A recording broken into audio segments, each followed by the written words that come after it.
Man, thank goodness.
Oh shit, no sound.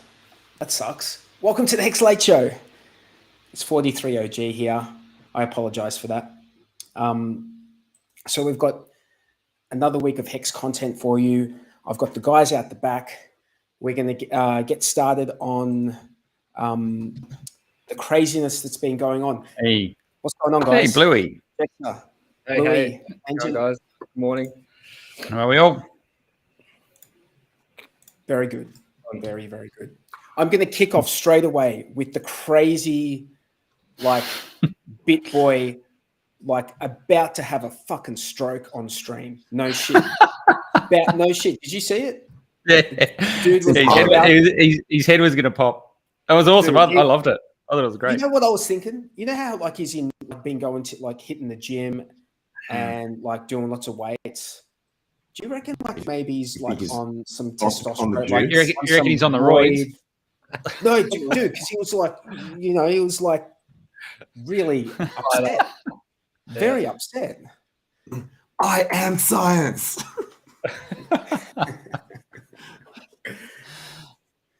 Yeah. I only ever get that upset when my kids drop like a cornflake on the ground. Mate, my theory is actually that he was going for trying to express how, like, trying to go for a genuineness level, like that it means so much to him that it's actually making him act like, oh, I'm so angry because this is so important to me. Like, you know what I mean? Like, how dare you guys question? I am crypto, like, you know, that kind of thing. All right. You probably went a little bit too far with that, but yeah, let's play it. Let's play the clip. But before we do, I just want to massive shout out to people in the chat. What's going on, guys? What is going on? Love you all. Who we got here? Let's have a look. Let me go back. Okay. We've got Crypto Claz. We've got T-Bird. We've got Jerry. We've got Hex Rockstar. We've got the Mango Junkie. We've got Dawsy78. We've got Dejan Hexagon. We've got Spenny. Who else have we got? We've got Lies Beneath the Truth.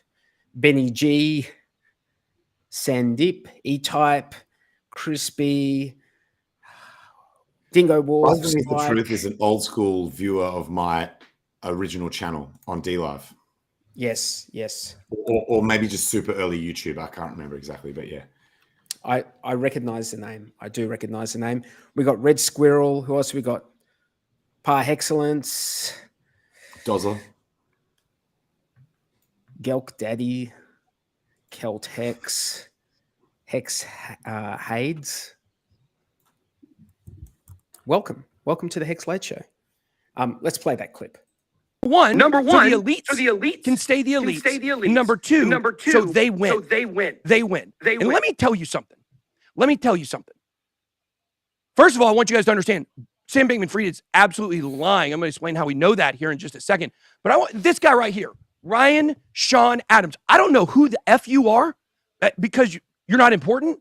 But here he says, please, dear Lord, and any lawmakers or adults reading this tweet, just know BitBoy doesn't represent us either. Talk to Jay Stravinsky. Talk to Miller CWL. Talk to Coin Center. You know what? We are tired of people that look like this guy trying to run stuff. I don't represent the people. The fuck I don't. I'm the one who does. It's me. I'm the one out here putting the work in behind the scenes trying to save crypto while these devils, Sam Bankman-Fried, Brian Armstrong, they're trying to permanently ruin it. This is not about money for me.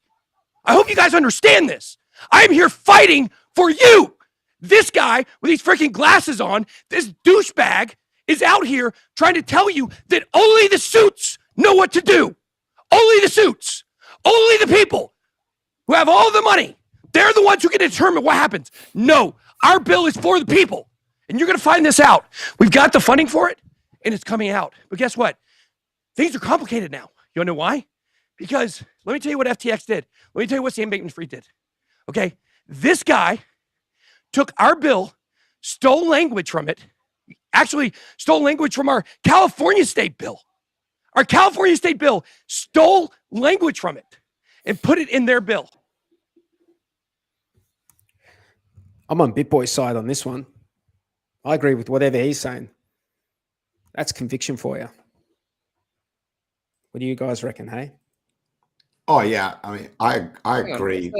What's so bad about, like, if you've written a bill and you found someone else has taken some language from that bill, wouldn't you be? I don't think that's his issue. I think that's just like a side thing. Yeah. Like they have used some of his. They were like BitBoy's team, I guess, were preparing a bill, but FTX have gone and like plagiarized some of that. But then what the bill that the FTX people have put in is like a draconian, like we'll fuck DeFi up completely type bill. There's more to it. There will be no DeFi. Yeah. But just look, I'm going to let you guys riff on that. I've got to go and do something. I'll be back very soon. Okay. Cool, yeah, man. So thanks, mate. So I think what had happened is behind the scenes, BitBoy and his crew had actually reached out to Sam, and they were speaking to Sam's legal team or whoever deals with that sort of legislative type stuff in his team, and BitBoy was under the impression that they were going to work together on something and present it, and Sam's team just went radio silence, not contacting him. And then they actually used the guts of his bill to draft their own and put it in without BitBoy and those guys being aware of it. So they basically went around their back and watered down all the things they'd put in there and submitted it themselves. And he got wind of that, and that's why he's jumping up and down now, is because he thought they were potentially working on this together and going in as an industry and representing together, and feels like he got shafted, which, to be honest, probably did. They Zuckerberged his ass. They certainly did, yeah. I just found it funny. Like I agree, I'm with Day 43 that I agree in terms of his overall comment, right, about people doing this stuff where they're bending over for the government rather than sticking true to the ethics and principles of crypto that we're all here for. Yeah. But I just find it funny that he's like, this guy with his fucking glasses, like as if someone that wears glasses like that somehow makes his point stronger. Look at this guy wearing glasses. Look at the way this guy looks, like as if that's anything to do with this. I'm sick of people that look like this. I think he genuinely, like, you could almost see him sort of trembling, like he was fired up. I think. All the adrenaline was pumping at that point, and I think he. Brain disconnected from his mouth for a little bit. Do we know a specific point that he was like? What was it about the bill that he disliked so much? So from the reading I've done, it appeared to be that so you got DeFi protocols, and you can't legislate them because there's not a legal thing there. It's a smart contract. You can't hold a smart contract accountable for anything. There's no one to sue. There's no one to control. But there's no door to kick in. Yeah, but what Sam was trying to get put in place was some sort of state level bit license type thing, so that if you operated a front end, you would have to get a license. You'd have to you'd have to be compliant, or there was some specific term they used, and it was like that's going to be like hundreds of thousands of dollars to get the right compliance. So it's going to just kill innovation. Sometimes not even possible. Well, that's right. It's going to kill innovation. Some things it would just completely kill its ability to exist. So someone like Alex or the Maxi guys, Dipcatcher, like they wouldn't be able to spin this stuff up. Yeah, they have to have a license. A Uniswap front end, or to do anything, just to run their own smart contracts because they've got to fire up a front end. So it's worth going after it because it's the only people that can compete when you do that are people that are well funded. So it's back at VCs and FTX and Alameda or whatever they're bloody called, all of their group. So I reckon you can see why he's fired up, and I'm behind him. I was straight away sending him a message saying, "Man, however we can help, let us know." I heard one of the Bitcoiners talking about how if there are corporations that run Lightning nodes, that it would destroy their ability to run Lightning nodes because you have to do like KYC on entities that you have no idea. Like it's because if you're routing payments, so it's like your node is just acting as one of the hops within a transaction. It would destroy your ability to do that. It's just not compatible with the way that decentralized finance actually works. So. Well, it's if which you could leave be it up deliberate, by the way. It could be deliberate. It might not be out of ignorance. It might not be them like, oh, we don't know that it's going to wreck shit. It could be them wanting to wreck shit. You know? Oh no, it is. So the way FTX makes money is by regulatory arbitrage. That's their business. So it's in their best interest to stuff as much red tape and compliance. Yes. Wreck the ability for DeFi to compete because there's certain things they wouldn't be able to actually compete against. Yeah. So just wreck them. They call it a moat or a walled garden or whatever they call it. I think it's a moat. Yeah, so just build it up so that no one else, basically you price out your competition. Well, did you guys hear that Craig Wright lost that lawsuit against HODLNOT? Lost. Done. The judge was like, I haven't seen any good evidence that you actually are Craig Wright, that you are Satoshi. Get the fuck out. So full like hardcore loss. And the only reason I bring it up is because I think over the time that Bitcoin has existed and crypto in general, we've seen that typically these things can be quite stressful, but crypto triumphs over this sort of nonsense. So when you've got like these lying, corrupt mofos that are on the other side, when those teams appear to be well-funded, well networked within positions of power and stuff like that, crypto tends to just win anyway. So I'm not going to stress out until, but like not to sound complacent. Like obviously we have to do what we can to fight against it, but I'm not going to stress myself out over it. Oh no, it's not. Yeah, don't get me wrong. It's not worth stressing about, but it's the way. Because someone else said that in a tweet. They said, "Oh, they can't regulate DeFi. Why are you getting so worried about it?" And it's not about regulating DeFi. It's about just slowly inching their way in from the choke points that they can control, and gradually keep pushing in further and further and further. And if you don't put a stop to that now and nip that in the bud, you'll absolutely they'll take as much as they can, and before you know it, you'll be off the back foot. This is only the US anyway, so it doesn't mean that's it. It's really Americans. I mean, it's the whole world, but like people are just going to like spin up this stuff and go around whatever licenses they put. I mean, whatever they can make up any laws they want. It's the technology doesn't give a shit. Yeah, so the US is definitely in the business of keeping the US dollar the reserve currency. So that's why they're coming out swinging so hard on all of this stuff, because it has the ability to impact that balance. So for those guys, they're going to push really hard, but that doesn't mean the rest of the world will fall in line. So Yeah, interesting times all around at the moment with everything that's going on. So maybe we're in a bit of a tipping point or a big shift that we're watching going on where we're all a part of it, and it's hard to see where it's all going because you're in the midst of it all. But that's the thing. You can't see these people stopping. They're going to keep pushing. No. They're going to keep pushing, and they're going to keep pushing. And it's like, so getting angry about the new ideas that they come with to push back is kind of like it's superfluous, you know. Yeah. As long what I hope though is, and that's why I wanted to get behind BitBoy's cause is if we don't organise ourselves in some way, shape, or form and push back, yeah, you'll lose the ability sooner or later. So I think now's definitely the fight you stage. So it's time to stand up and make our cause known as well, and let them know that we're around. We're not going anywhere. One more bull run, and this space is going to be so well funded. It's not funny. So it gets harder and harder each cycle for them to do that because we can compete on a financial level. Yeah, that's a good point.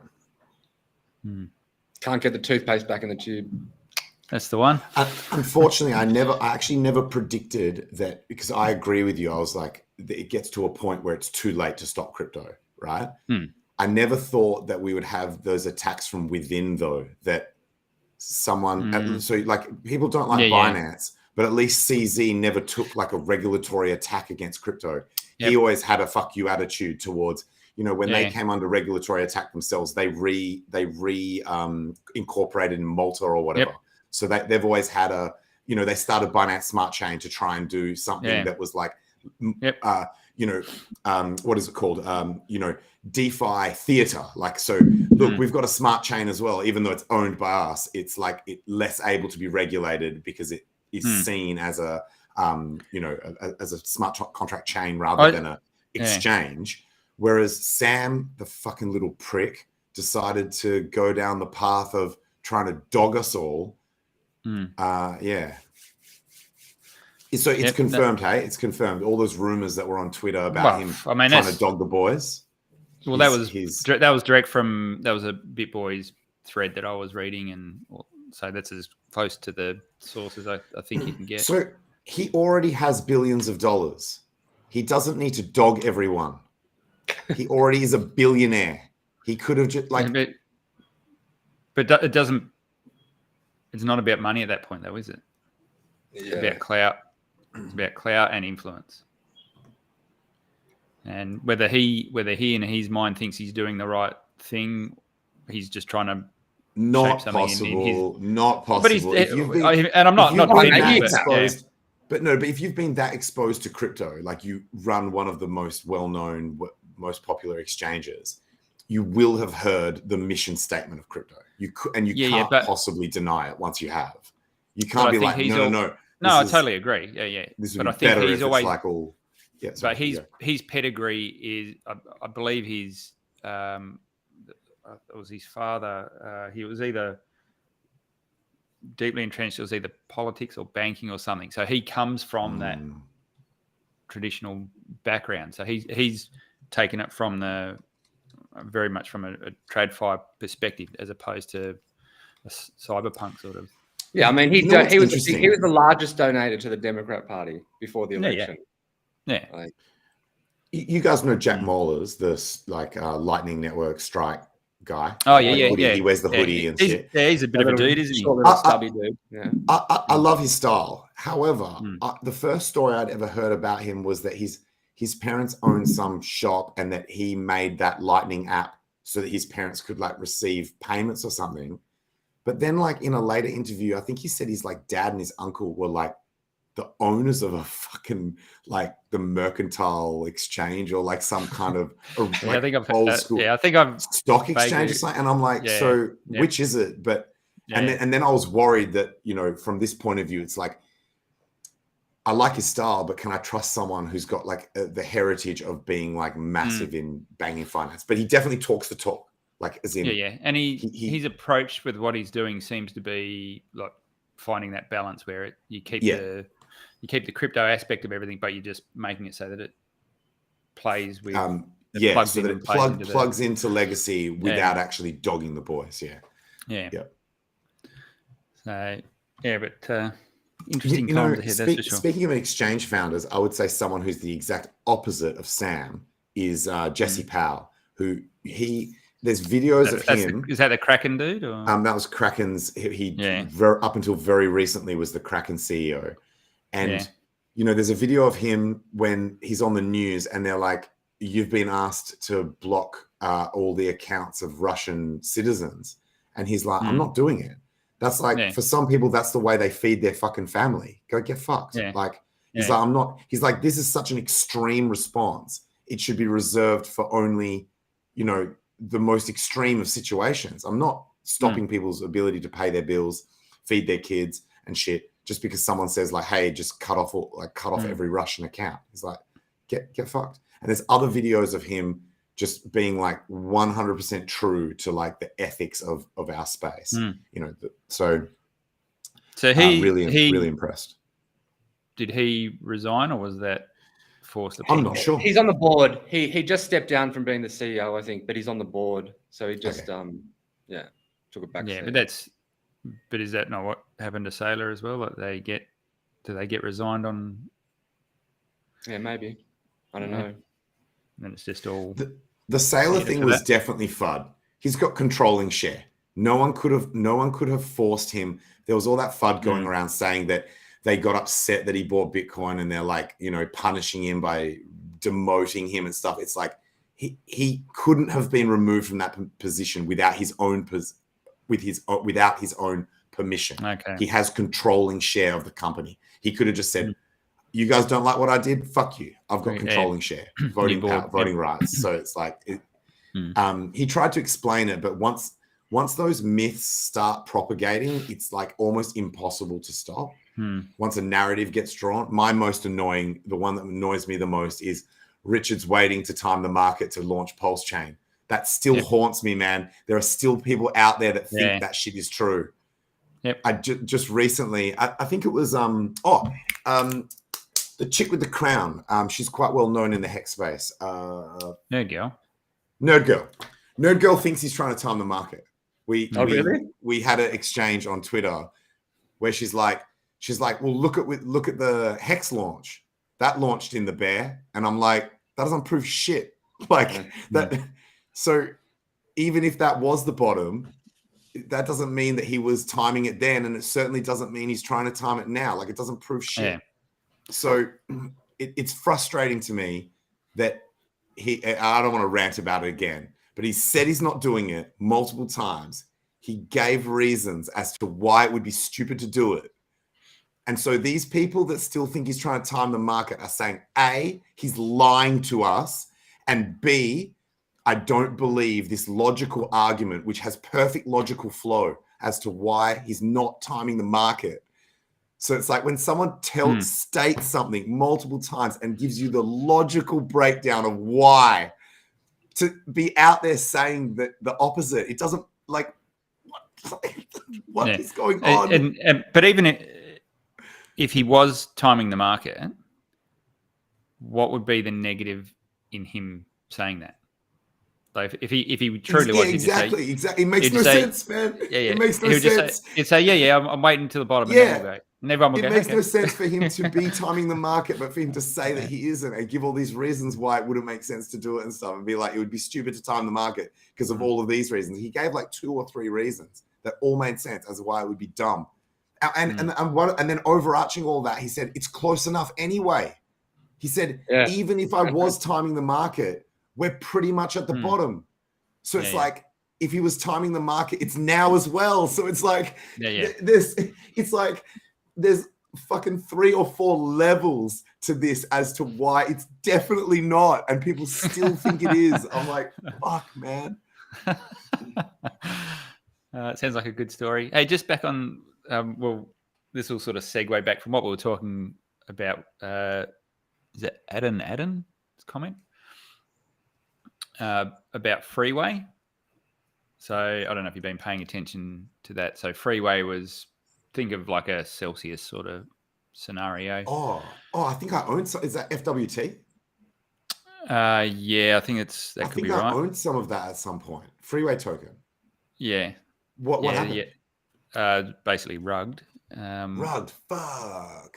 Yeah. So this was the one that Coach K dude. He's been out just absolutely hammering Richard about everything, calling him a scammer, his worst prick in the world. Everyone follows me, lead him to the Golden City. And he says that, Coach K? Yeah. Bro, I bought Mint on his recommendation, and that went to fucking zero. Yeah, I think someone did let him know that. But anyway, so he's been saying, this is legit. They're not going to do anything wrong. And you look at what Freeway was and the yields they were promising. Yep. And it was once again, it was a black box where you didn't know how the hell they were generating yields. They said your deposits were safe. I think they even said we don't trade with your funds. Mm-hmm. Right? So you guys have got something that generates 43%, and you're letting people deposit their funds with no risk, and you're just going to give them yield. So it was a little bit odd. Everyone was saying it seemed sketchy, and they paused deposits the other day, and consequently token just or bro. I just checked my portfolio, and that shit is gone. So I obviously sold it. Fuck yes. Their website seemed actually pretty legit at the time. No, man, it seemed like USI Tech from the fucking moment you went there. Maybe we're talking about two different projects. Mine was some kind of like Freeway FI or something. It was like, I remember on the homepage it had like pictures of like fucking roads with cars and trains. It was meant to be some kind of like fucking connectivity thing. Unless they've pivoted, because this website's not the one that I remember. Yeah. Or earn up to 43% annual rewards. I mean, look, that doesn't sound that high. Hex is 38 or whatever. So this is only like 5% more, right? Yeah, but we can show where it comes from. Yeah, we can. And it's not guaranteed in dollar value. And it's not guaranteed. It's Yeah. So that's the red flag. Whenever you've got guaranteed returns, red flag. If they don't, if it's black box, and they don't explain how they make the yield, red flag. Yep. So it was all sorts of wrong. And look, hey, this may come out the other side and be okay once they unlock their withdrawals and everything. But it's very much Celsius-esque is the way I'll put it. So I think there might be a little bit of humble pie that old Coach K needs to eat. What does the K stand for? I think there's a lot of humble pie that needs to be not sure. in the crypto community. A lot of humble pie getting eaten. Hey guys, thanks for holding court. For everyone who's watching, if you want to follow Bluebum on Twitter, his handle is @BluebumIsTheMan. If you want to follow Jexa on Twitter, his Twitter handle is @J_Jexa. And if you want to follow Tangent, his handle is @Hex_Tangent. Thanks, man. If you want to follow me, that's a cool little addition. Yeah, man. Might as well. 43 OG. Yeah. I still call you Day 43, don't I? Yeah, so do I. So does everyone.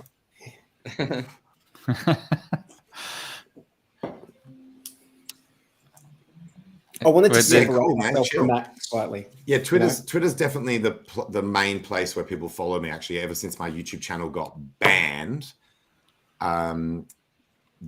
Twitter's my main socials. Dude, they just couldn't handle your. Did I tell you why you were banned? Speaking too much truth to power, man. No, they never said. They never too much truth. Speaking some of the truth, shit that I said was pretty out there, man. Like some of my jokes were really extreme, really extreme. Absolutely. When I told some of my friends, I was like, "Yeah, my channel got banned. It could have been this. It could have been this. It could have been this." They were like, "Wait, what? You joked about?" I'm not going to say what it is. And I was like, "Yeah." And they were like, "Oh, dude, you should have been immediately banned for that." Like they're like, I'm shocked that your channel even like friends. How did you joke about that? I remember there were a jokes few were streams. Extreme, like real extreme shit. There were a few streams where I think even you, but even you at the end of the stream are like, I'm not sure if that passes a sniff test, and you just like turn off, like you just put it as a private video. Like so many vids just disappeared off YouTube, and only those in the know who knew to go to D Live and like watched, like there was 3 days worth of watching old tangent videos on D Live could you watch the replays. Otherwise, they were just gone. Oh yeah, true. So guys, did you sort out the whole BitBoy like? Oh, we talked enough about that. Yeah. I think we were the general. I think we're all in. I think we're all in agreement that we're all sort of on his side and backing him for what he was trying to do. Is mine. Here's something we haven't talked about. I'm interested to know Bluey's opinion. Mr. Jack Levin has said that he's out. He's finally out. That's actually there's my a few favorite people comment that have pulled the pin today. Hey, my favorite comment was from RG3, who's like directly under that. He's just like, and don't let the door. No, what did he say? Don't let the door hit. Exactly. Don't let the door hit your ass on the way out. Yes. Yeah, I mean, absolutely. Like, it just showed his colors as an imposter, as if he didn't know that that's how Richard Hart was, as if he didn't know that shit. Like that particular tweet from Richard triggered a lot of people. Yeah. So it was controversial. I didn't get it. Can someone explain it to me?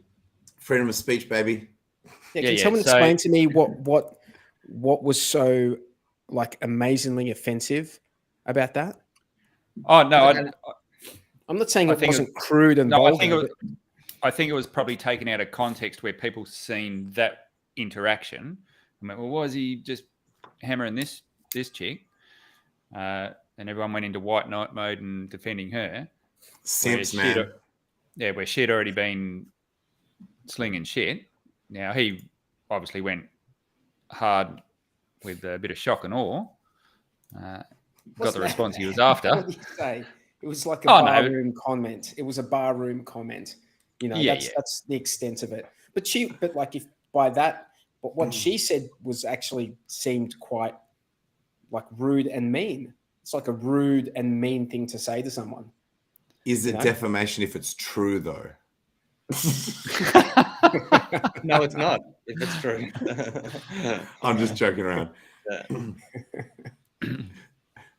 Yeah. Yeah, that really I agree with Dawsey 78. A lot of sandy vaginas going around today. Yeah, I mean, Richard's playing the heel. It's like classic, WWF, UFC. He's playing the heel. He wants attention, and he's getting it, and it's working. He posted how much engagement he got off that tweet. It was off the tap. You know what I mean? So, and for somebody who wants to be loved, says he wants to be loved, he's kind of like sacrificing a lot of that in a lot of ways, because he's drawing a lot of hate and he's making people dividing. He's polarizing on purpose. And what do you guys think? What do you guys think people about? are feeding into it, like. Sorry, go on. Do you guys think it would be unethical for us to encourage Hexicans to unfollow Jack? Well, I think everyone does what they want to do. Like, I'm not going to do it. Like, so I don't think it's unethical. Not to try and influence others. You make your own call. Why can't you influence others? Isn't that the whole point of fucking everything? That you've got an opinion and then you try and influence others to see your point of view? I agree. Fucking unfollow Jack. Unfollow him. How about this? Hey, how about this? I never fucking followed him to begin with. Because I was skeptical from the beginning. I had skeptical hippo eyes on that shit from the beginning, man. How about this? If you're unimpressed, I've been around the Hex community a while. I've seen them come and go.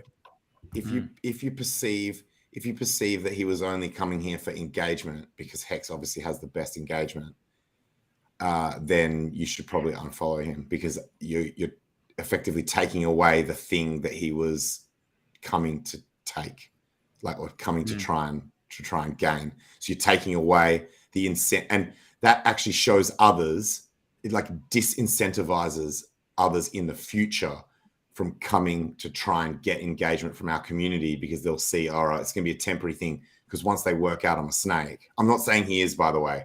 I'm just saying, if you think he is, then you should unfollow and de-incentivize people in the future from trying to farm our community for engagement. And then once they've got what they want, fucking doing the old, oh, I didn't know Bitcoin uses electricity, I'm going to have to test the liquidity. Like, it's, yeah. It's, you can look at it two ways though, mate. Like, yeah, he's coming to the community and leached users, but on the converse, we can do exactly the same and reach out to in that community. So in when you're interacting on tweets and things like that, it's a chance for you to reach his audience. So I will admit, he's also feeding into this WW narrative though as well. It's like you have good guys and you have bad guys. Richard's playing the heel. Jack's playing the good guy. You know, that's why I sent him a thing of a white knight today, because that's what he wrote in, and I'm going to save everyone, and then I'm going to, this girl, you're picking on her, I'm leaving because of her. So that's the role he wants to play. Like, so I'm seeing Vibra Finance CEO is saying Jack exposed how toxic hexagons can be. To be honest, hexagons are defensive of their turf. That's what I reckon.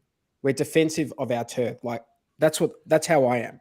I'm defensive. I'll admit, I don't think it's toxic. I haven't been toxic towards him. I haven't been anything towards him, but I see what I see. You know, I can see what I see. And, you know, if someone's, you know, the guy came into the community, like, got the engagement, good on him, well done. But pretended to be a hexagon. Maybe he is a hexagon. I don't know. Now, like, he's acting like, you know, Richard Hart doing what he's done for like 2 years is like sort of something that's offensive. Like, give me a break. Let's face it, Twitter.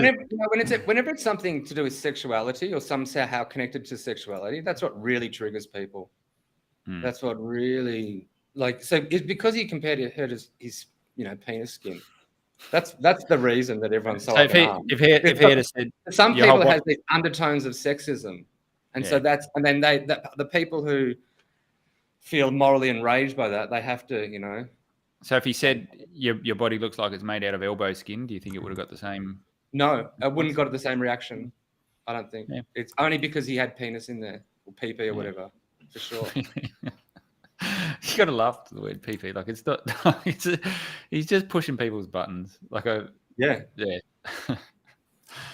I'm with par excellence on this. Jack is probably an Ethereum validator. Yes. Dude, you guys. There's so much crap narrative. Like, okay, you can have arguments against Zen. You can have arguments against Jack, but I fucking can't stand all these bullshit arguments where people have not done research. Like, you're doing the same thing that, like, from people who attacked Hexagon. Like, it's exactly the same thing. How is that attacking him, saying he's probably an Ethereum validator? It's because you're implying that validators are, like, just raking in all this money because they can fill all these blocks, and that's just not the case of how it all works. Like, that's not how EIP 1559 works, and that's not, like, there's still an opportunity cost. There is still a cost. It's not just validators that are going to just, like, fill their bags with money, and everyone else is going to get, like, it's a narrative that doesn't pan out when you look into it. No, if you're a whale in Zen and you want to create thousands of wallets, you've got to take a massive risk, and that's with your time and with how much money in terms of you're going to put on gas and the future price of whatever that Zen is going to be. And, like, it's just, I hate weak arguments, and I hate when people put across weak arguments as I'm definitely not gonna go in hard on this one. Like, I will back down on this one, Bluey. Like, I just saw a comment and I'm like, yeah, he could be a validator. That's it, dude. That's it. But you know, maybe he's not. Maybe he's just like. Anyway, let's move on. The implication that he's tricking everyone somehow, and that he did this, and there was all this somehow he had a setup in mind. It's just I don't think that's the issue. That I don't think the tokenomics are that flash. To be honest, I think it's going to take a long time for people are going to mint for many, many years. Well, there's going to be 8 years. It's pretty much 8 years until there's bugger all left on the bone. Yep, and then everyone's going to have massive bags. Yeah, but if you've just been spending a bit of gas to do some wallets, like that's my point. That's my point. That's what I'm saying. The tokenomics to me, I don't think they're going to work because everyone's going to print this shit for 8 years, and then at the end of that 8 years, everyone's going to have massive bags of this shit that they got at the cost of gas. It's just going to be a fucking dump fest. So that I don't, regardless of what he thinks. But there'll be a bottom. There will be a bottom. Like there'll be a bottom at some point. Yeah, there will be a bottom in 8 years. That's what I'm fucking saying. It's just dumb. I think well, we'll see. It's an experiment anyway. It's kind of like it's so low risk, you know. It's just like. Yeah. Wait, I just want to say before we move on, I just wanted to say one of the accusations that was made against Jack was, so this is in his defense, like one of the accusations that was made against him was that he farmed our community for engagement and then never gave us any credit. So like when people asked him, or when he was commenting about shit, he didn't give credit where credit was due. However, he did upload almost every video that he was on. So including like the interview I did with him on Telegram chat, all the ones he did on like GRC streams and stuff like that. And in those videos, like people would say that his attempt to farm engagement, he was like, I love the Hexicans, it's a great community, and then he was only just saying it to get us to like be on his team and get the engagement.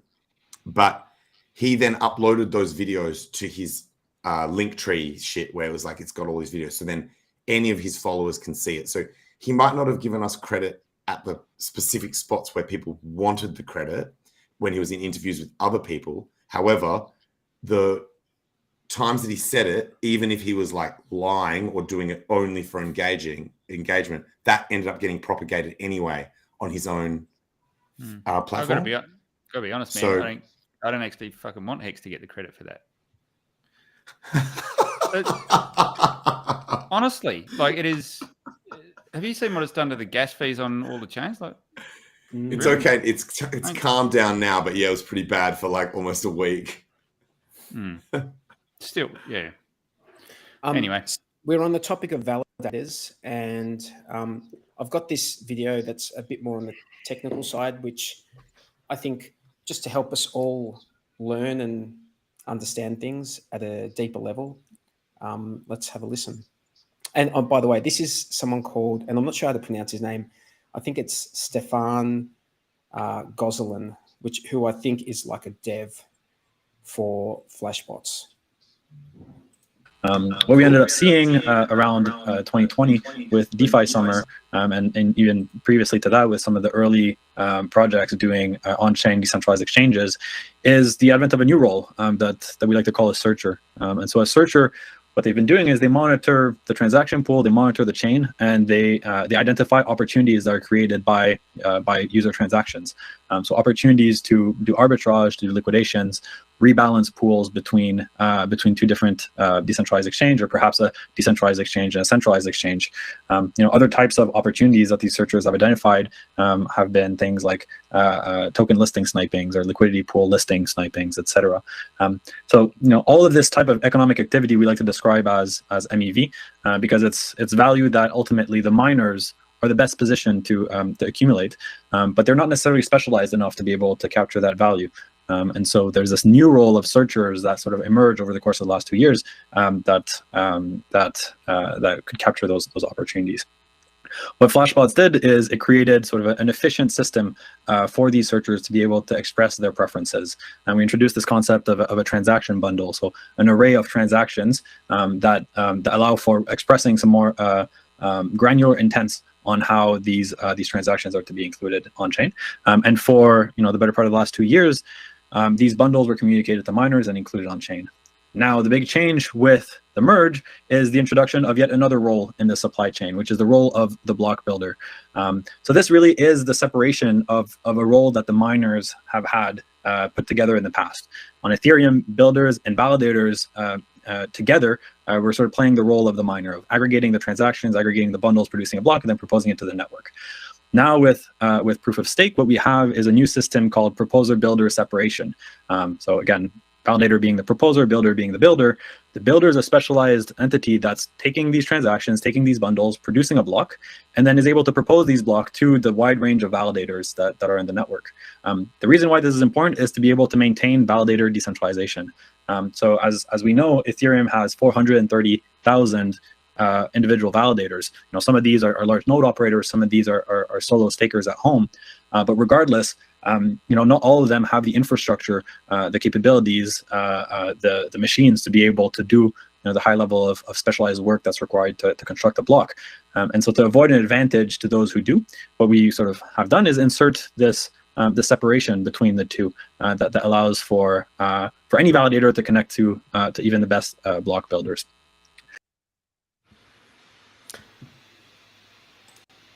That was I thought that was an interesting video, like pretty technical on the inner mechanics of like validating and I think that like this sort of stuff is interesting. One thing that came out of that I heard out of that like Ethereum has 430,000 validators. That was what triggered that me. Stick out to you as well? Yeah, they're not bots. There's no bots in that. Hey, that's all real people. 430,000. That's So does that mean that's how many people have staked? Is that just a node that looks at it, or is that an actual validator? Yeah, I don't know. I thought that was a validator. I thought he said client. There's consensus client and execution client, right? So there's those two things now. So I don't know. I don't know enough about it. But the Ethereum Foundation YouTube, like if you guys want to like just go listen to a whole lot of stuff that you're probably not going to understand, like me. Go to the Ethereum Foundation and start listening to some of these devs talk about this stuff. It's it's but that's how you start learning. You've got to like there's going to be stuff that gets through the net like the first few times you listen to it, and as you like learn, you'll start hanging on to more of it, understanding a bit on a deeper level. So that was. If I quick calculation, that's 13 mil of Ethereum that would need to be staked at 32 ETH per validator. So that's about what? Is that 10% of the supply? Does that sound reasonable? 10%. Well, you did 430,000 times 32. Yeah. And that gets 13 mil. 13 mil. That's Ethereum. Yeah. Right. That's almost $18 billion worth of Ethereum at current prices. Right. And okay, is that 10%? Is it? That's a lot, but it's not unreasonable. So it could be. Don't know. Interesting stat that I have to look up. And the fact that like think about it. Like, do you guys see that Ethereum seems to be holding up pretty well? Does that? Yeah, the chart actually looks compared to Bitcoin. Bitcoin, the chart we're has differed. At pretty much. Yeah, it's because Bitcoin is as low as it's pretty much been almost, right? Whereas Ethereum dumped down to like under 1,000, I think, if I remember correctly. Just dipped under 1,000 and back. Right. Like we're talking back a little while. So it's actually doing from the bottom in this cycle. It's at this point in time, it seems to be doing a lot better than Bitcoin. And I wonder whether some of that has to do with the fact that all these people in the ecosystem had to lock up 32 ETH. Yeah. So they're not dumping, you know what I mean? Like they're not dumping any of that ETH. They did that ages ago though, didn't they? That was like quite a while ago. Yeah, it was like a year or two ago. And then when does it all come out, or when do they start being able to pull it out? I think it's how long's I don't think there's a fixed date. I don't think they've got a specific date yet. Someone was theorizing that they don't want it to have a date, like as in they don't want people to be able to pull their ETH out. I don't know that that's the issue. I think they've got to go to the next stage before you can actually do it. And I don't know if there's a technical reason behind it, but yeah, I think they've got to come out with the next phase before you can. And it took them a long while to come out with this phase. So this is a good point. They're like Bitcoin and Ethereum are both down roughly 72%. However, Ethereum has been down like a fair bit more. It's been down a fair bit more, but it's come back up and it's maintaining. Well, ETH had something fundamental going on. So at the midst of all the bear market, everything heading down, they'd done their merge. So there was a bit of a sell the news thing. Buy the rumor, sell the news. What is it? Buy the rumor. That's the one, isn't it? Buy the rumor, sell the news. Yeah. So there was a bit of that going on as well, which probably made their chart look a little bit different.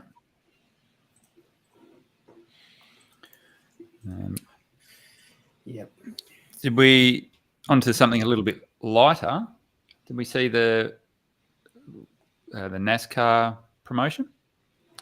So that was sick. So way back when was that beginning of this year, I think, midway through this year, we had the NASCAR event that Hexagons funded and had was his name Jay Tearley or whatever? Was that the driver's name? Yearley, that's the one. Jay Yearley, driving around in a Hex car, and he didn't even make it into the main event. A little bit of sad state of affairs, and everyone thought that it wasn't a great spend of money to do that. But off the back of that, the Hex car has made it into a PlayStation game. Well, I think it's on all platforms. So NASCAR 21 Ignition. So this is the trailer. Yeah, if you put it on slow, put your speed on YouTube to like as slow as it can go at 0.25, and then you'll.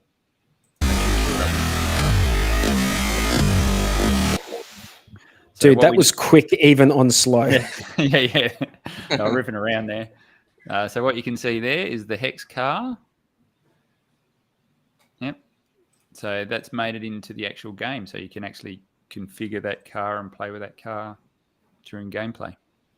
So that is pretty cool. That's going to be on a lot of platforms, and that is advertising dollars that'll always be on there. Like, it's not run an ad once on TV and it's gone.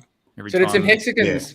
Did some Hexagons pay to have that in there? Did they? I honestly don't know who's responsible, how it got in there.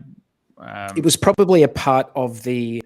It's probably a part of the package deal. Yeah, I was going to say it'd be auto. Once you have, it's like when you play NBA, like you play an NBA game. It's got all the teams in it, so it's like they're just mirroring. They're mirroring the shit, the real life reality. Yeah. Right. Yep.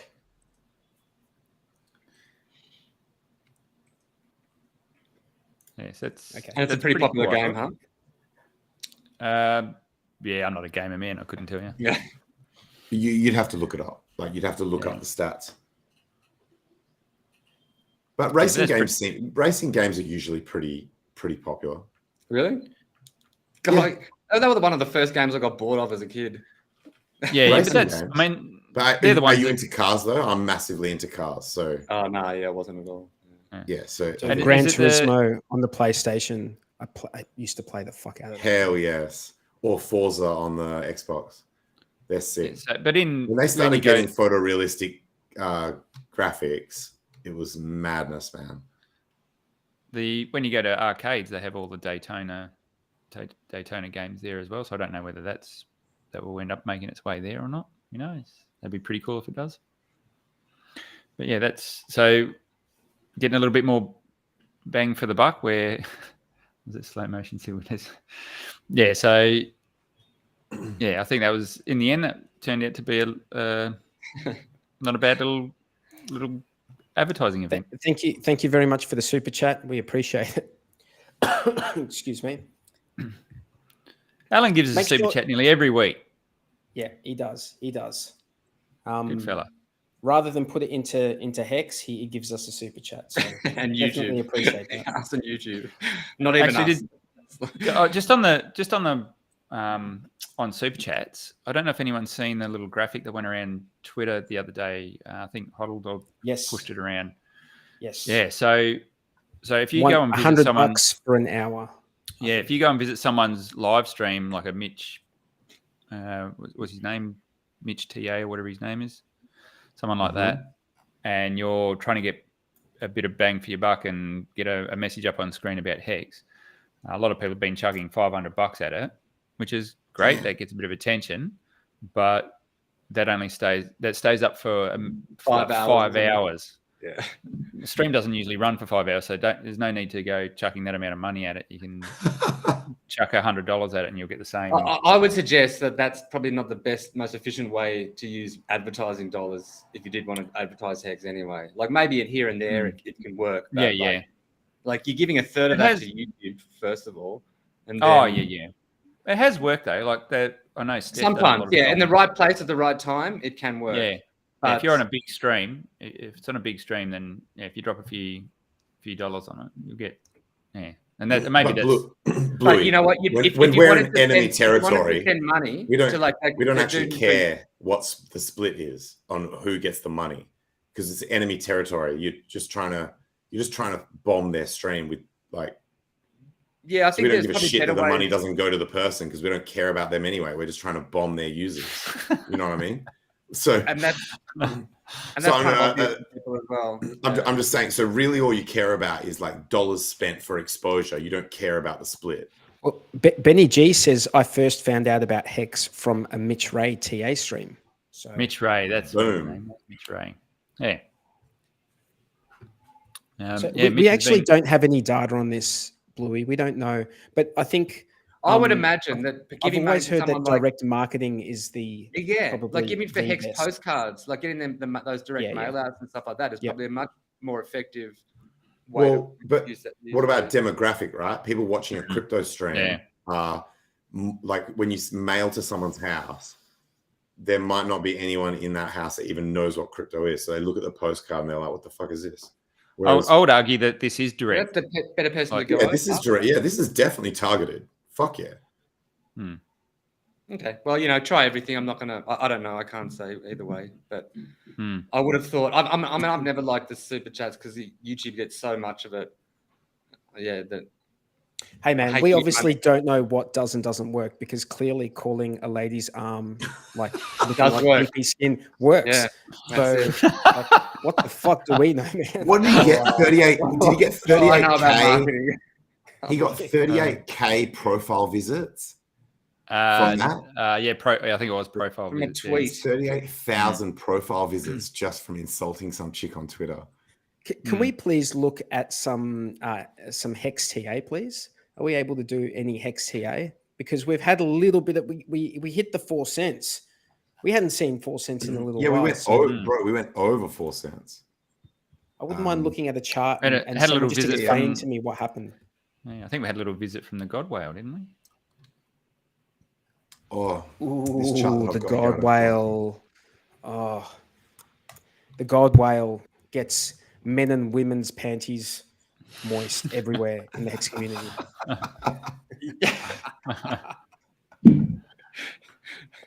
You piss yourself, OG. The God Whale's bringing that ocean spray and getting everyone wet. So, all right. Do you think it was because he saw Gifford and my stream the night before? Could have been. We were talking. I think he sent a signal. I don't know how many days ago it was, but he sent a signal of the 7777, which is the lucky number that he's used before. 43. There's a chart, right? This is super interesting, right? So this is on daily candles. See these red dots? That's a TD setup trend line. So it's the same. It's related to this indicator with this numerical count. Look at, so those dots go away if a candle closes up, in the case of the red ones, above. And look at that shit. It basically went straight to that level and got rejected at that exact level. That is fucking nuts. But you can see this TD count is still, like, it looks like, this could just be a retracement, just like a small correction on to continue the count. But as I drop down to these lower time frames, check this shit out. On the 4 hour, the TD count, the 9 called the top, and on the 1 hour, the 9 called the motherfucking top. So TD indicator for the fucking win would have got you.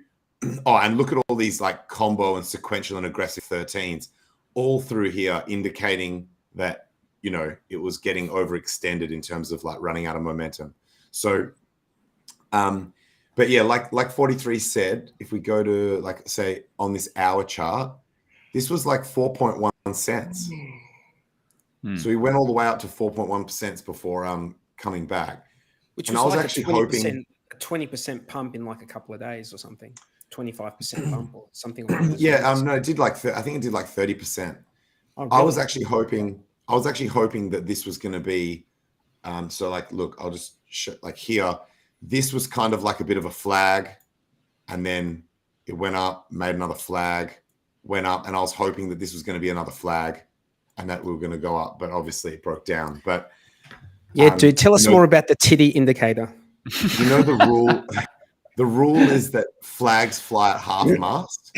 So like this flag here, and this was correct that it went up. The move went up almost the same amount as that move, and then off this flag here, it went up basically a similar move. So I was hoping it was just going to keep doing that shit.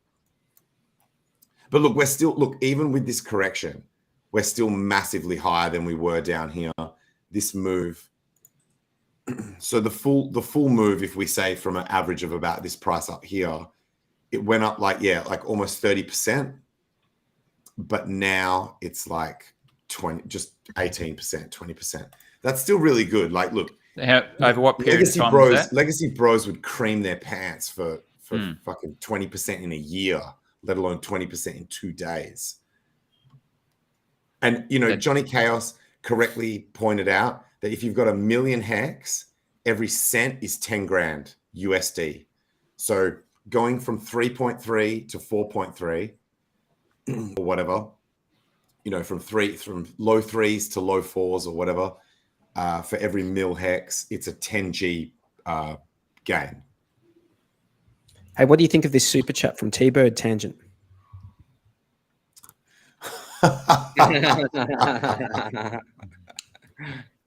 I'm actually a big fan of T-Bird. I'm actually a big fan of T-Bird. T-Bird gets a pass. So he gets a pass, yeah. So what do we think is going to happen? You know, no financial advice. Well, I'm not sure if you guys saw the Gifford and I stream, but we were looking at the Hedron auctions and looking at what a whale play would be. If you were a Hex and a Hedron whale, how would you play these auctions? And instead of like, while people might think, you know, pumping the price of Hedron to get it, the actual better play for a big whale is pumping the price of Hex, because that makes all of those HSIs way more valuable, because it's really the Hex value in those things. So you start pumping that Hex price, all of a sudden they go up. All of a sudden you need a lot more Hedron to get those HSIs, and that's a lot more Hedron burnt. So do you run the theory? Do you run the risk of pricing people out though? And then only you can buy them? You're saying no, I don't think so, because there's so many of them. There's like 6,000. Like there's tons of them. And now we have them on all these chains as well. Like people are going to be able to play at whatever level they want. If you just want to be like throwing around cents, you can do that on one of the other chains. If you want to, so you're doing that theory from the mind of a Hedron whale, right? Hex/Hedron whale. From a Hex/Hedron whale. What about from the perspective of the OA? Would you want the Hex price to be high or low? Yeah, the OA always wants oxygen. The OA always wants a high Hex price. No, but specifically to do with these auctions, not as a general thing. Like as in, it doesn't matter. It doesn't matter, does it? It doesn't matter. I've got a theory that you guys might like. I just came up with this either yesterday or today. You know how we've seen in the past that the OA does last minute moves to take dominance in ownership of certain things, right? Like saw it, Pulse X SAC, those sorts of things, like last minute come in, just big payday again. Yes, yeah, excellent. That's another example. Yeah, those three, and possibly others as examples where it's like, adoption amplifier. Maybe if some people theorize on that shit, but anyway, I think those three examples are big enough. If Pulse was close to releasing, do you think it's possible that the OA would go, I'm going to buy up a whole shit ton of hex so that when the mirroring occurs, that a dominant amount of the supply is under the control of the OA? It's already got it. It's already got a massive dominant. Even more though, even more. You saw what happened with the Pulse. Why would you want? It doesn't. I don't think it makes sense. It's already done that. Yeah, that's the whole point of the. I don't. You've got this idea. Why not go even harder? You got this idea in the head. Why not go even harder? You just want them to buy the next price up to completely pump the price. You've got this like little fantasy. No, so Tangent can sell it down. Benefit. Hang on. Let's be clear. Tangent, you want the OA or whoever to buy up the price so you can fucking sell it, right? I'm not gonna fucking dump on you guys. I'm not gonna fucking dump on everyone. Sign an affidavit, I believe you. Wait. You know what? I would dox myself to Richard Hart. As long as he promised, I would trust him to not go on and dox me publicly. But I would dox myself to Richard Hart to prove how little hex I have sold and that I've never fucking dumped and fucked the price and that sort of shit. To him, I would be happy to do it, but I'm not doing it publicly. I'm not doxing myself to fucking randoms and shit. But what about me? Dox yourself to me, bro. I'll be cool. I would do it to Richard. I would dox myself to Richard Hart and show him my addresses. If I ever, you're not going to dox yourself to me. You're going to dox yourself to all these hours we've spoken on live stream, and you're going to dox yourself to Richard Hart before you dox yourself to me, bro. And I don't think it's like a knife in my heart, bro. It's like the only time, guys. It's not a morally bad thing. It's not a morally bad thing to sell. Like if you need money, you got to sell your hex. You know what I mean? Like it's not a bad. 43. I'll tell you why. I wouldn't. I'm joking, dude. I'm totally joking. If you wanted to dox yourself to me, I would say I'm. It's a fair question. It's a fair question. No, it's a fair question. Even though I know you were joking, but it's a fair question. And I was thinking about it, and I know the answer is that wouldn't help, because if you came out and said, Tangent doxed himself to me, and I can hand on heart say that he has never sold any hex or whatever, people would just think that you and me are bros. Doesn't help. And they wouldn't believe it. It'd be like the Calvin Ayre shit with Craig Wright. It's like, dude, that doesn't help. Like, sign the Genesis block or whatever. This getting your bro. You're 100% correct. You're legit.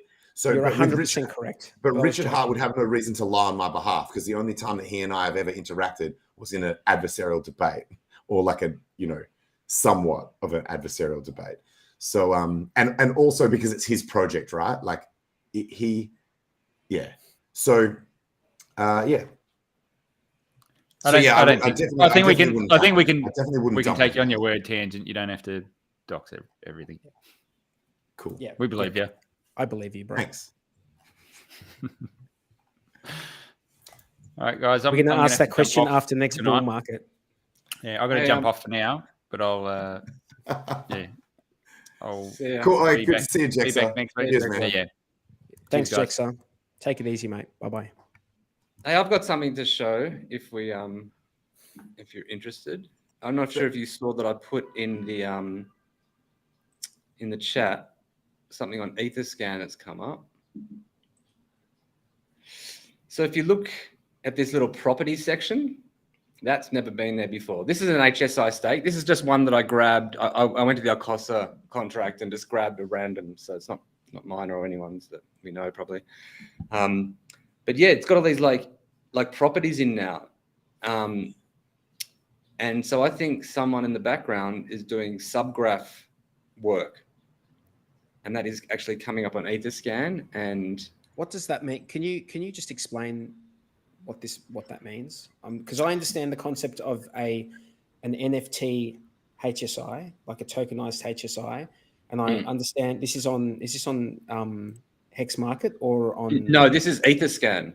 This is on the Etherscan. Okay. This is on Etherscan. If anyone goes to Etherscan and you view NFT for your HSI, you'll see this. And there's this little properties box. And now we have these new stats starting to appear. And so just wanted to point that out, that we're getting a few more. Like, it's probably Alex who's built some sort of subgraph thing, and it's showing now the properties of HSIs. And so it's probably a hint towards what's coming. But I can't confirm that. This is just all people sort of seeing stuff on Etherscan and noticing. That's very interesting. Very interesting. So, what else? What else has been going on? Have we talked about, like, while I was gone, did you guys chat about what we can do? What can we actually do? Because we're on the side of DeFi, right? We don't want shit to get locked down. Yep. So, like, have we had a discussion about what is it that we can do? Jexa said he reached out to, like, message BitBoy and said, let us know if there's anything we can do to, help fight the fight. Right. That's awesome. You know what? There is something that lots of Americans can do that they don't even realize. All of those new laws that Sam Bankman-Fried and these new bills and blah, blah, blah, blah, it's all federal jurisdiction. And there is a way for Americans to step outside of federal jurisdiction. So the solutions to all of this are all out there. And it's just a matter of education and awareness and then acting on that. So long term, I'm not worried at all. I think once people get desperate enough, they'll find solutions. And sometimes people need to be kicked in the balls before they find a solution. Yeah, some of the Bitcoiners do say that when they try to attempt to regulate and shut down crypto, it actually just pushes things further down. Like, it pushes crypto to become more private, more resilient. So regulators have to be careful. I believe this. Because if they go too hard, then it actually will become harder for them to regulate it. You're right. So we have, how we have to sort they of don't have that awareness. They also have to strike a balance. They don't have that awareness. Politicians are starting to wake up to that shit. No, they don't have that awareness. Some politicians are starting to wake up to that shit. There are politicians in the States now that actually have a reasonable understanding of crypto. Crap. No, they're all. There are. Cynthia Lomnus is one of them. There's others, man. There are. Then look, not every politician is retarded. Like that. If pretty much. I can say that with confidence. Pretty much every single politician. Most of them are self-interested. Most of them are self-interested and selfish. But some of them are intelligent enough that when someone explains to them, what evidence have you got for that? No. But if someone explains to them carefully, like, hey, look, this is what you can and can't do. This is where it's not possible to regulate Bitcoin because of this, and this reason. Unless they're retarded, they can, and saying basically this is where you can use Bitcoin to benefit your political career, and here's where it could be death to your political career. They're going to listen to that shit. So it's not quite as simple as them just like going and doing dumb shit. Like so there are game theoretical elements here. There are, man. There totally are. We've already seen some of them play out. There are game theoretical elements that help to protect Bitcoin and other cryptocurrencies under regulatory threat vectors. Of course. Yeah, but that's got nothing to do with the politicians making like smart decisions or even being conscious of the fucking decisions they're making. No, it doesn't necessarily be a smart decision. It can just be a selfish decision. Say it again? It doesn't necessarily have to be a smart decision. It can just be a selfish decision. So what you're saying, Tangent, is that if it can be framed to the politician that the decision they're making is actually in their own interests, as well as then that's maybe the path that we need to try and forge. Yes. Is that right? Yeah. Yeah. If it is explained to them that they politics actually do not have the ability to regulate it with the stroke of a pen, and assuming they trust their technical advisors, there's no point them doing, like, they'll find out the hard way if they try and create a law that can't be enforced. So there is an awareness in American politics that there are aspects of crypto that cannot be stopped. There is an unstoppable element. They've been warned completely with that. I don't think they've been warned that they will look stupid, and they've seen it happen in other countries, man. They've seen it happen in China. They've seen it happen in Russia. They've seen those governments attempt to ban shit and then just not be able to because crypto. So it's like, a lot of countries do that, man. A lot of countries will create laws, but then not have the resources to that's every single country. That's every single government. Yeah, but that is correct. What they do. So you're assuming that they're not going to learn lessons from others. You're assuming that they're not going to pay attention to their technical advisors. You're assuming that they're going to ignore things that are explained to them. You're assuming they're not going to do any research. Yeah, come on, pretty man. Much. That's a much safer bet to be from my kind of. But then you're applying that to all of them. You're saying not a single politician is going to do any research, but I can name some that already have. I mean, you get a couple of politicians here and there, but even the vast majority are like highly manipulated people who are like. Okay, I think you guys are actually on the same page there. Like, I don't think Tangent, you for a second believe that all politicians are like that. I think a lot of politicians. Yeah, I'm not saying no. I'm not saying all of them. I'm not saying all of them. I'm saying that's my point. My point is, you guys, I think you're actually on the same page. That Bluey, you actually think it's very few that would actually be open. He's saying to this stuff. No. He said the vast majority would not. So I think you're actually on the same page. You guys just like to argue. Yeah. Well, okay. Well, it sounded to me like now. Like when I started listing examples, that Bluey was like, no. So it sounded to me like he was going for none. That there would be no politician. I mean, the thing is that ultimately they can't control this technology, but they're going to try, and they're going to think they can, and they're going to make plenty more laws, and they're going to play all sorts of weird games. Yeah, that war is absolutely coming. I'm just saying there's game theoretical elements between politicians themselves, just like there is between nation states. Like that shit's going down in the US, right? But a lot of the time the US will lead, and then other Western countries, may or may not follow. But a lot of the time they do follow on stuff like this. So in Australia, like we maybe don't have from where I sit right now, our politicians don't seem to be so hell-bent on, destroying DeFi, but it is early days. They are planning some legislation. They are planning some regulation. And it's, I think it's coming out in the next, they're just working through it right now. They're trying to work out what's okay. They're getting committees together. They're getting committees together to write papers and to talk about shit. That's all they're doing. And they're going to take tons and tons of time to do it. Yeah. Yeah, I think Australia is a better place to be at the moment. And then they're just going to do whatever they think at the time is the best anyway. They're not going to listen to central banks tell them to do. Whatever what is it, OFAC or whatever that regulatory body is that seems to be putting out the regulations for everybody. It would probably be the International Monetary Fund or something like that is wanting to have a big say in what's going on. Yeah, the IMF probably wants to have a big say. Yeah, it's called OFAC or something. OFAC is the office for that's a US thing.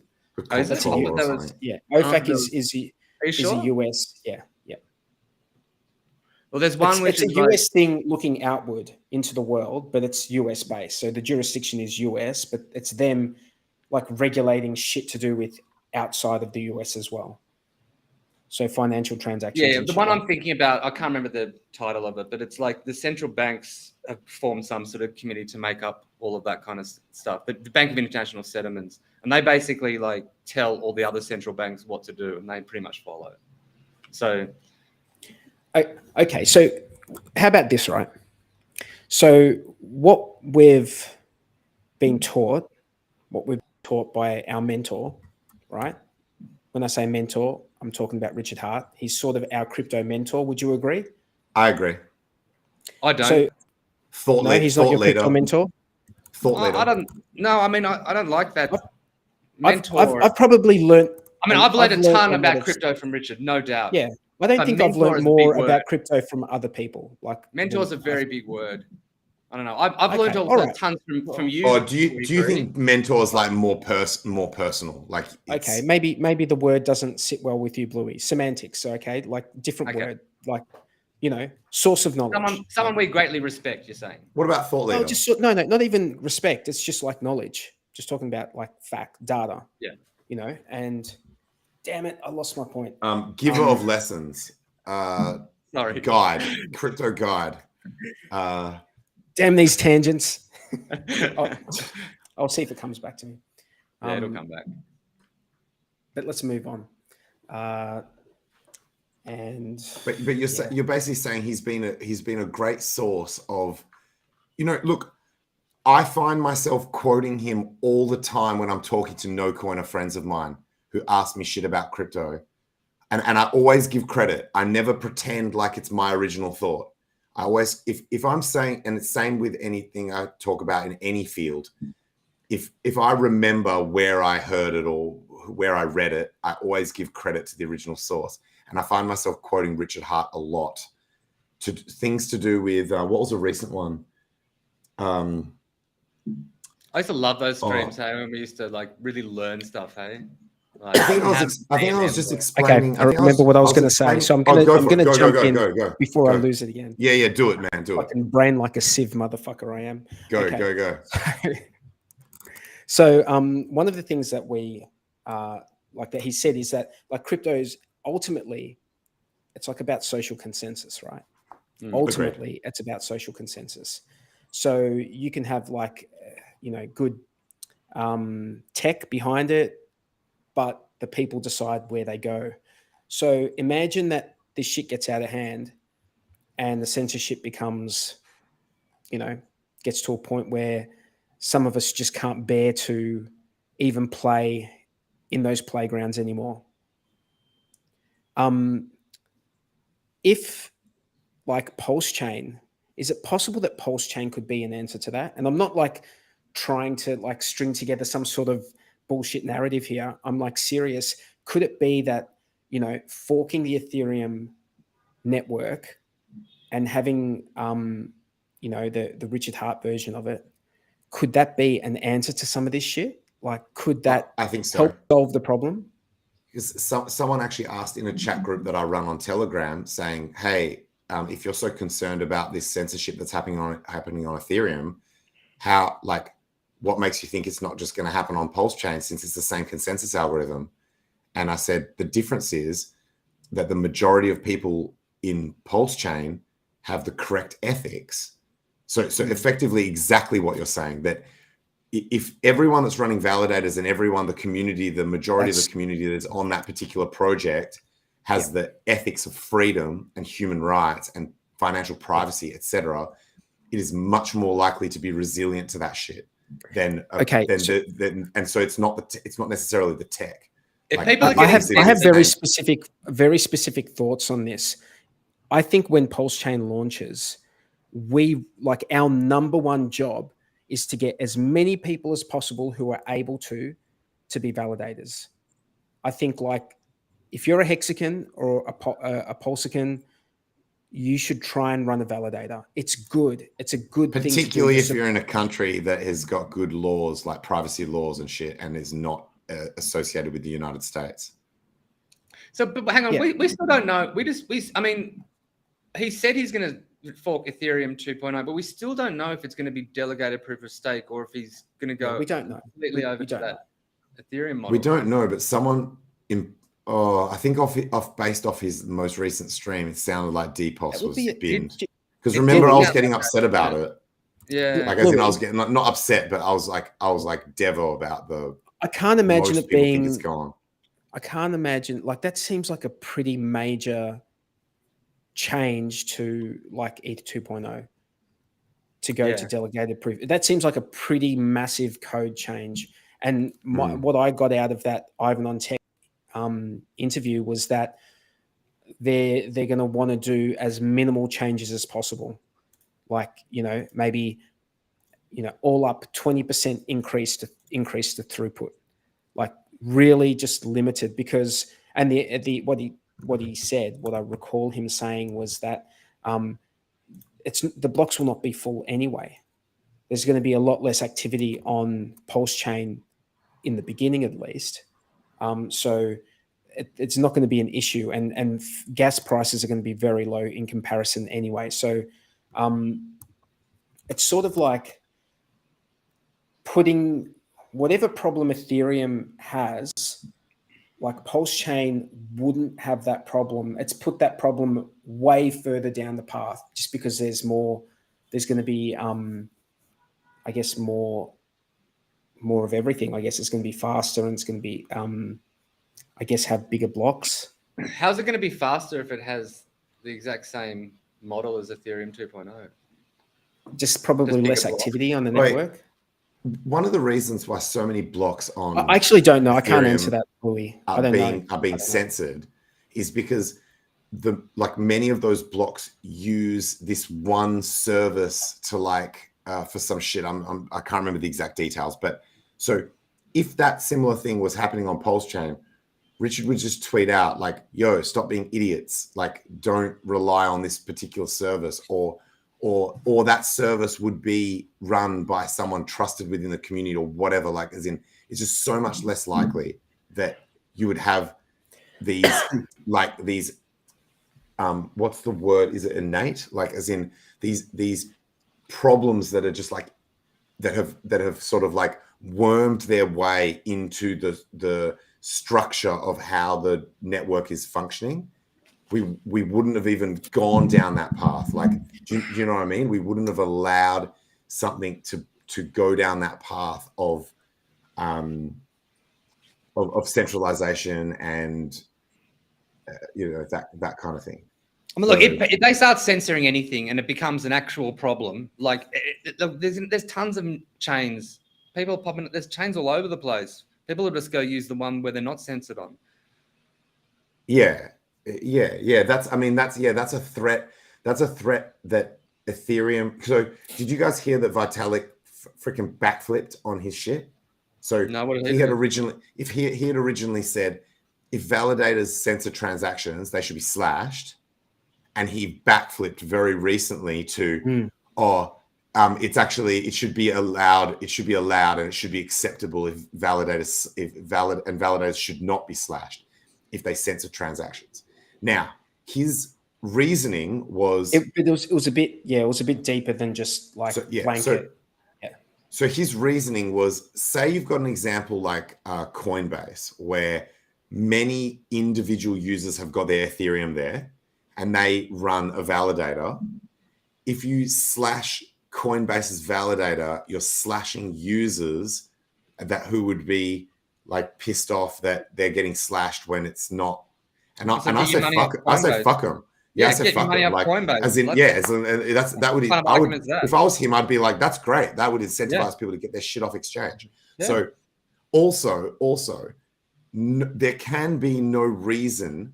Like, there is no reason that is good enough to allow censorship. It is the entire point we are in crypto is censorship resistance. It is literally the main point of crypto. So to be like, oh well, maybe at all levels, but wrong. Hang on, wrong. at all levels. I think at the protocol level, yes, I agree with you 100%. But at the DApp level, that's up to the DApp, right? DApp can do whatever it wants. That's a free market. Oh, yeah. but then is that DApp really crypto then? Well, I mean, you choose to use it or not. You choose to use it or not. Yeah, and if they start to at the protocol level, that wouldn't be real crypto to me. I'd be like, that's not real crypto. So Tangent wouldn't use it, right? So I wouldn't use that DApp. Yeah, you wouldn't use that DApp. Yeah, and that's your choice. But at the protocol level, you would be free then go redeploy a DApp that doesn't have that censorship.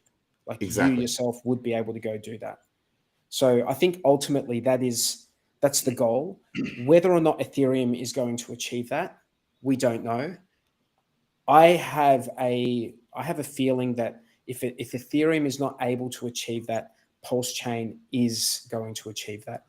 I think that I don't think we're going to see that sort of stuff on Ethereum on Pulse Chain. That's just my sixth sense on that. I don't know for sure. We're going to find out. I agree with you. I mean, just from everything I've heard, like everything I've heard Richard talk about for the last 3-4 years, right? Yeah. The founders ethics. So we've got Vitalik over here doing more backflips than a fucking circus acrobat. 1 minute saying censorship bad, then saying censorship good. But our founder tweets about human rights globally in different countries, talks about financial privacy. So I'm not saying that he necessarily has control over the network. I'm saying if his values propagate at all through the community that he has built, then you would expect that we would have a much better chance of resisting censorship. Yep. I think it's pretty simple. If people are censored somewhere, other things will pop up where they're not censored. Well, we haven't seen Tornado Cash come back. We haven't seen that. So I agree with Bluey though. But it's dead. But it's dead. It's dead. Like really, no, people aren't using it, or they're not using it in the same way it was being used before. So that was a successfully censored, really. and it was mainly, and I think the main reason is because they attacked the front end. Like they went for a few different choke points, but they attacked the front ends as well. Right. And the average person who's probably using that is not technical enough to be able to go and use it without that front end. I'm not tech. But didn't other front ends pop up? Yeah, but it wasn't, dude. It wasn't just like, from what I understand, it wasn't like a straightforward thing. Well, obviously it's not going to be straightforward, but it takes time for those sort of things to. But that filters out like a big percentage of people that would use it. And then people might go to that website and then just not even delve in the short term. In the short term, it might, but in the long term, it actually increases the amount of people who are going to be using stuff like that. Or it could just kill that project completely, which I think that's what it's done. I think it's been killed.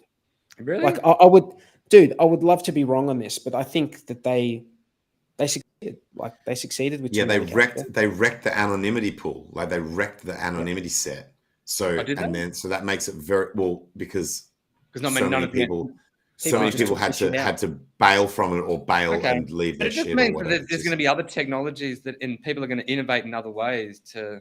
Yeah, I agree with you on that. ZK.money is like a ZK sync layer that works as fine. There you go. What's that? What's that? Can you talk? Are you able to ZK money? Say something about it? Yeah, it's Amer.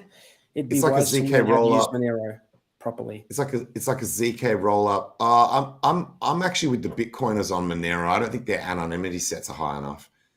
So like, if you look at, they might have in theory they have better privacy technologies built in by default to their coin, but if you don't have a high enough anonymity set, then it doesn't matter how good the privacy tech is. So I guess what we need is maybe more people to be using Monero. Don't you have plausible deniability? Yeah, I guess. So again, it depends what your threat vector is. So like as in, but you are right that you could, depending on what you're actually trying to achieve, Monero could be enough. So with ZK Sync, with the ZK Sync money, is that you bridge over to ZK Sync and then there's a there, and then you can bring it back. It's like a layer 2. Yeah, you roll you do like a ZK roll up or whatever, and you go into that layer, and then you can withdraw. You can withdraw you can move it from address to address in that L2, or withdraw to a new address on L1. Okay, so there you go. It's already solved. Yeah, I mean that's just one solution. Like, as in that's just one solution. There's there also are secret others. network. So hang on, just to be clear, you put it from layer 1 to layer 2, and it's the same address in layer 2. At first, yeah. When you shield it with the initial shielding, it'll be the same address. This in sounds layer very 2. similar. This sounds very similar to like Tornado Cash Nova, which was basically yes. Putting into like there was a layer 2, a Gnosis chain. Go to Gnosis chain, and there would be like shielded stuff. Yes. Similar. Yep. Ivan on Tech made a really good point actually on a recent video about this Tornado Cash thing, where he said the scariest part, or the part that was completely inappropriate, was they had actually built in the functionality in Tornado Cash for you to have a proof so that you could reveal, if you needed to or wanted to, you could reveal where the fucking money went.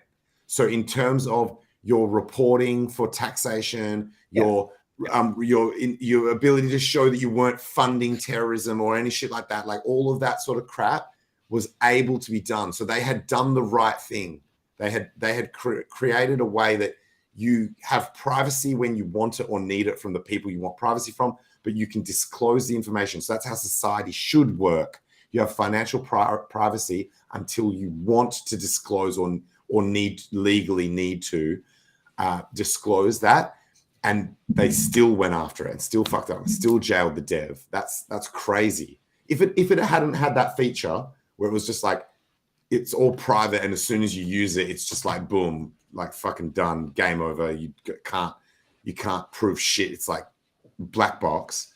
Then yeah, sure. Like it still wouldn't be okay for them to do what they did, but it would be a little bit more justified. Where they're like, this whole thing is just like this absolute mess of secret transactions that is unable. Like you as a user can't even prove that you weren't doing criminal shit. But this had that. This had the ability to prove that you're not doing illegal. Do we know what happened? Can you just tell me what was the name of the privacy layer 2 that you were talking about a second ago? Just then, zk.money. Okay. Do we know what happened to that developer in the Netherlands that they arrested and like didn't actually charge him with anything, but they had him under custody? Last I heard, he was just still being held. But that's going back a couple of weeks. That may have changed. Yeah, that's the last I heard as well. That's crazy, though. Hey? You'd think they'd at least have to charge him with something, and then we'd actually know how they were going on. By the way, the cool thing about ZK Money is that shit is sending a message. Okay, they're sending very, very clearly sending a message to developers around the world. Don't fuck with this, zero knowledge shit too much, or start working madly on it and like innovate around all of us, but do it anonymously.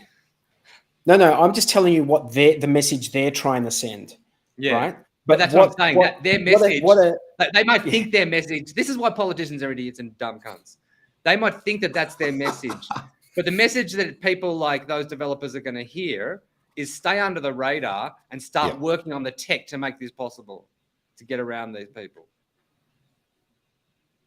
Yeah, and next time, don't bother including the shit in there that tries to make it so that it can be used legally, because you're going to get your ass jailed anyway. So just go hard. Like go hard move to a country that doesn't have extradition, and then go hard and make it even more private with less tools for doing the right thing. That's what we talked about before, that sometimes, that they might not realize the path that they are setting in motion when they do ridiculous shit, like unreasonable shit to people. Yeah, the more they push, the more we'll innovate. Give humanity a challenge, and they're going to innovate. I remember. This was a Richard Hart stream a while back, and he said, you know how sometimes like you'll listen to a stream and there'll be that little tidbit that it's just like a throwaway line that he'll say, and it will be like, there's something in that. I don't know what it is yet, but there's something in that. And he said once there was some shit that he had in relation to developing like Pulse Chain, like there was some sort of trick that, but he's waiting for them to, do you remember, Bluey? Do you know what I'm talking about? There was something, he was waiting for like the authorities to make that fucking move, or once they make that move. And then I don't know if it was about authorities. I do but remember him saying that. I think it's more about competition with other chains and what their people are planning to do. I think it was to do with like the powers that be. I think it was to do with he was waiting for from memory. I agree with you. As in, I remember it was something to do with like regulatory threats, where he was saying once they lock themselves in by like making the laws, then there's shit that we like. So he's like, I'm not going to say what it is because obviously. Well, that's always the case though. That's what everyone wants regulatory, like sort of like people want to know what the bloody rules are. But the people who are making rules, they don't want to tell you what the rules are, because as soon as they tell you exactly what the rules are, then you can loophole the shit out of it. Yeah. Do whatever they want. So what they want is not people to know the rules. Look at the SEC. It's like they just go, who are they going after? They just go after whoever they. Kim Kardashian. Why? Like the only reason they go after Kim Kardashian, right? The only reason is to make a big, like the most people will hear about the news. Yeah. Like it's not about punishing her. I'm sure there's a million people out there who have done worse shit than her. Yeah. Wait, you guys hear about someone's trying to sue Richard? Oh, that was so frivolous. Yeah. For $1,800. In America, you can sue anyone for anything. So they got some sort of legal firm, chucked up a ridiculous. So someone bought the top, and they're going to sue him because their investment isn't up. And it was only $1,800. So can we get to work out how much hex that is if you bought the top at $1,800, right? 40. Was it? That's how they got it at 40 cents. If you assume 50 cents, then you're just timesing the number. I'm just gonna go 45 cents. I think it was so we're talking hex or something. We're talking about like 4,000 hex, man. 4,000 hex. I mean, honestly, like for just them to buy more now. Just buy it. Just buy it. And to file that whatever it's called, like. They've lost out back already. There's nothing wrong. Hang on. Let me just say something. There is absolutely, there's nothing wrong, guys. Come on. There's absolutely nothing wrong with 4,000 hex. If that's your bag, good on you. No. Yeah, I'm not laughing at the dude. It's a good start. No. It's a good start. It is a good start. But suing over it just shows how when frivolous you know this that is. Crypto can go down is like. It shows how frivolous it is, and it's probably just someone wanting some cheap hex. Like, get the FUD out. Because, you know, what you pay $200, you submit this bloody thing, it gets a bit of air thing. Everyone thinks, oh, panic sell. Maybe that's what the idea behind it was. But it's very obviously completely frivolous. It'd be interesting to see what he does with it. Like whether he sends in a team of lawyers or whether he ignores it. I don't know. Dude, of course he's not going to ignore it. He might. Why wouldn't he? Why wouldn't he? Bought off a duck's back. No, hang on. His lawyers will deal with it. Clearly. You're assuming that. Well, that's why I find it interesting. I think that is a. I don't think that's a given. I don't necessarily think it's a given. I think if someone goes to sue you, like your name, it's a wise thing to get. No, but what happens is he gets a default judgment, okay, and then it's just never like he never gets paid it. Like Richard just doesn't. Dude, Richard's had some bad experience with these default judgment deals, right? Which is why I'm saying it's interesting to see what Richard's reaction will be. Like, yeah, I mean, I'm not saying he's just going to ignore it, like, but it'd be interesting. Like, does he see a big team of 10 lawyers in there and just like slam that down? It probably doesn't need 10 lawyers. It probably just needs one good lawyer. Yeah, probably. So is that what he does? Nip it in the bud. That's it. Like it probably just needs one. Like why would you pay people like lawyers the retainer if you're never going to use them? Like that's why you pay lawyers a retainer. Assuming, yeah. I'm going to assume. I'm going to make that assumption, dude.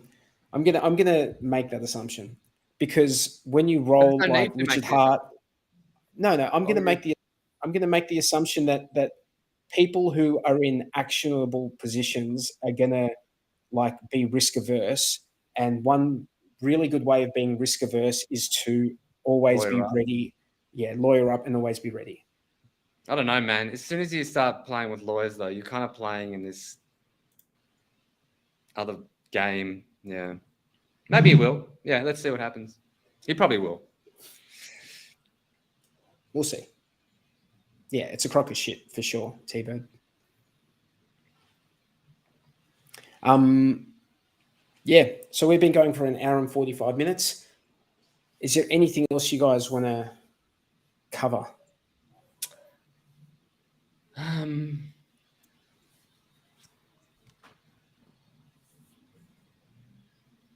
can't think of anything.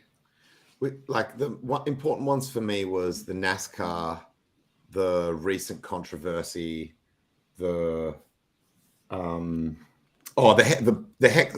We haven't really stated how. I actually know we did about how crazy the hex price went over the last like 2 days. That was nuts. Other than that,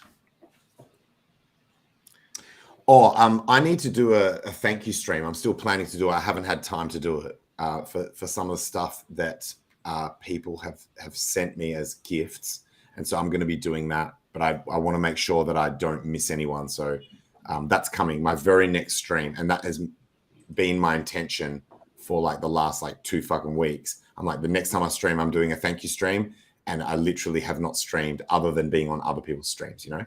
So that's coming. And yeah, you should stream on the Hex Late Show channel, dude. LFG, let's fucking go. Like I think it's our time. Oh yeah, I'm happy to do it on that channel. Yeah. I could definitely. Yeah.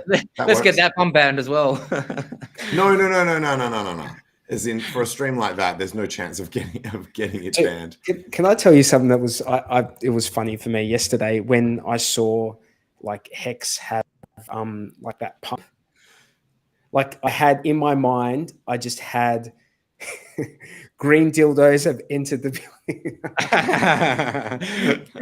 I just had that, like your voice saying that, because that was like that was some funny shit, man. Like a year ago when there was just green dildos left, right, and center. Yeah.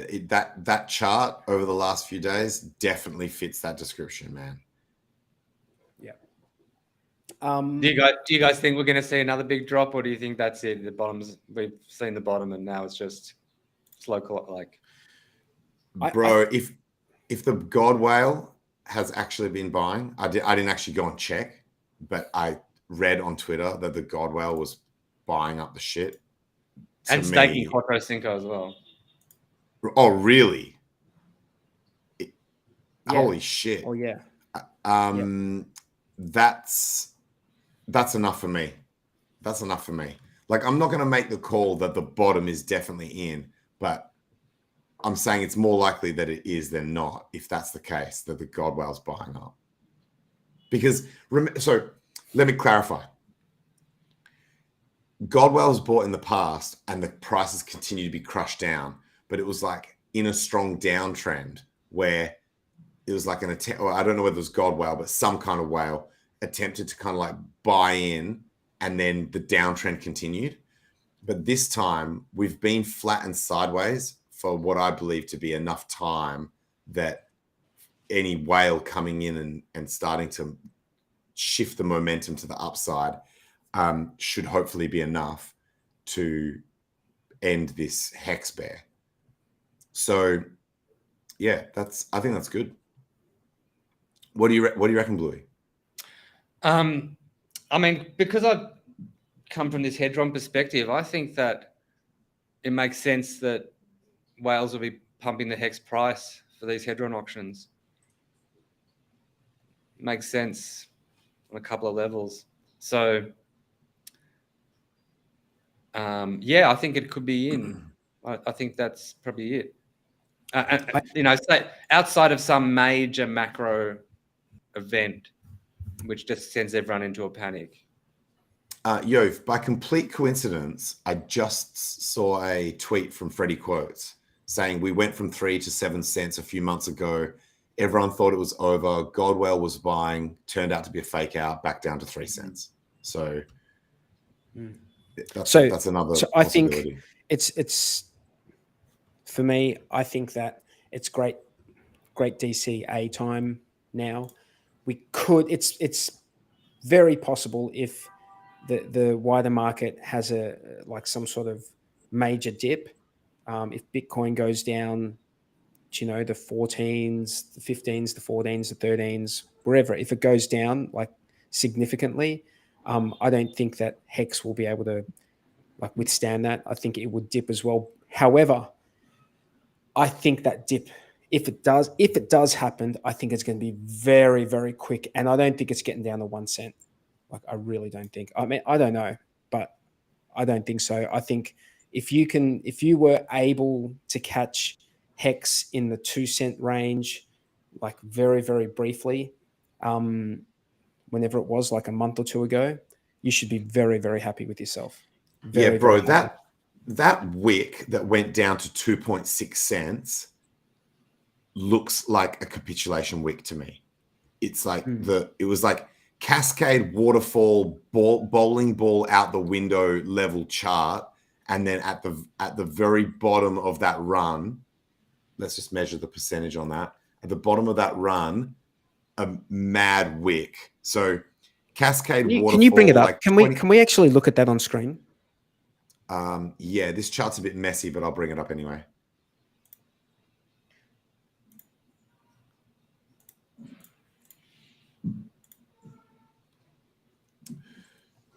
So we're talking like here. So where was it starting? Like where did it capitulate? This is the pump that Freddie just talked about, where we went back up to 7 cents.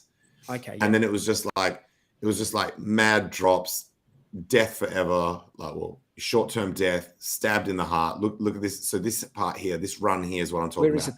Where is it there? So this is from 4 cents. Yep. And it went all the way down. What's and it went all the way down to basically to 3 cents. And then you've got this capitulation wick, this massive. Can you zoom in on that? Sorry. I was just about to. That doesn't look, man. I could take that as being a capitulation wick, but it doesn't look drastic enough to me. 23. It could be enough. I mean, it's possible because the price is still small in terms of unit price. It might not sound that extreme, but imagine that if this was Bitcoin, this wick, a 16% wick would be and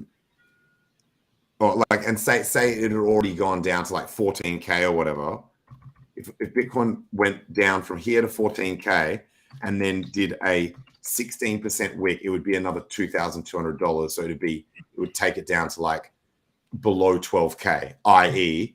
exactly where Richard predicted with this 11K and pray nonsense. So this wick, it might not seem that extreme on this asset, but I think I would class that as a reasonable capitulation wick. Yep. And also the fact that from there, apart from this couple of deviations and a bit more sort of I guess ongoing selling out of panic, after that it basically just started grinding upwards until this channel here, and now we've broken up. So I mean, I tweeted this out basically saying this is what could have happened. We could have come back up to the top of this channel. That capitulation, how long ago?